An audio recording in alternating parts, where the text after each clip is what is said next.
बिस्मिल्लाहिर्रहमानिर्रहीम। दोस्तों, मैं अक्सर एक चीज़ कहता होता हूँ, बड़े दुख से मैं वीडियो बना रहा हूँ ये कि हमारी कौम की हड्डियों में झूठ रच बस गया।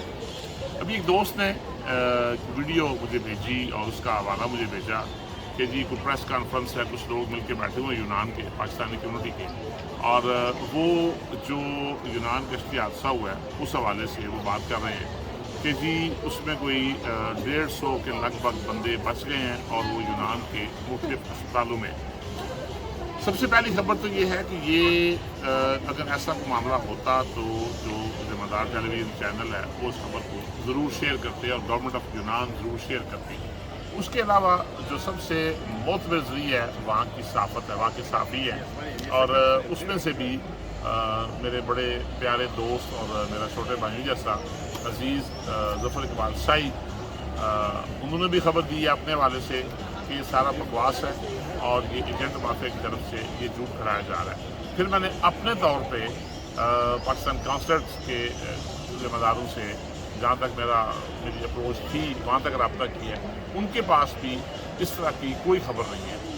लोकल जो मीडिया है उनके हवाले से भी ऐसी कोई खबर नहीं है। तो मुझे समझ नहीं आती कि ये जो ऑलरेडी एक दुख और शोक की कैफियत में लोग हैं जिनके प्यारे दुनिया से चले गए, उनको इस तरह की खबरें देने का क्या मकसद है। यानी आप उनके ज़ख्मों को कुरेद रहे हैं, उनके ज़ख्मों को ताज़ा कर रहे हैं, यानी एक उनको उम्मीद दिला रहे हैं और उम्मीद के बाद आप फिर उनकी उम्मीद टूटेगी, उनको कितनी तकलीफ होगी।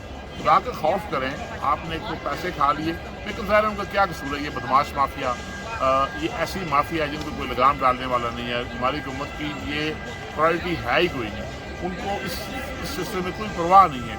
आपने देखा 4 दिन बाद उनको गैरत जागी, उनकी मीडिया की भी, सारे लोगों की भी। उसके बावजूद आज तक कोई ज़िम्मेदार बंदा यहाँ आके किसी ने बात की, किसी जानब से एहतजाज किया गया। हालांकि सबको पता है ये किसकी गफलत है, ये वहाँ के मुकामी जो उनके हैं अपना क्या नाम है कोस्ट गार्ड होते हैं, जो भी उनकी गफलत है। लेकिन उसके बाद समझ नहीं आती कि उसकी हमारे पाकिस्तानियों का झूठ बोलना। और आपको मैंने एक वीडियो में ये भी बताया था कि जिस दिन ये सारा मामला हुआ है, ये हादसा हुआ है, उसके फ़ौरन बाद वहाँ पे म्यूज़िकल प्रोग्राम भी हुआ है, लोग नाचे भी हैं, लोगों ने शराबें भी पी है। और ये कौन है? यानी हमने उनको क्या मैसेज दिया कि हमारे अंदर हम जानवर हैं, हम इंसान हैं, हमारे सीनों में दिल है, ये क्या है? लेकिन उसके बावजूद मैं फिर रिपीट करूँगा, ये जो अभी हुआ है, ये इस तरह की प्रेस कॉन्फ्रेंसेस, खुदा का खौफ करो यार, कुछ हया करो। क्या तुम्हें मरना याद नहीं है?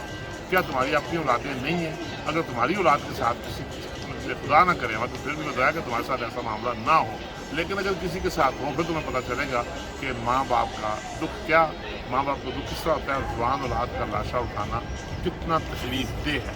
यकीन करें वैसे बाप, मेरा दिल उस दिन बहुत अफसरदा, और कोई बंदा मेरे समेत ऐसा नहीं है जिसके आंसू ना आए, और कितने बड़े आंसू आए।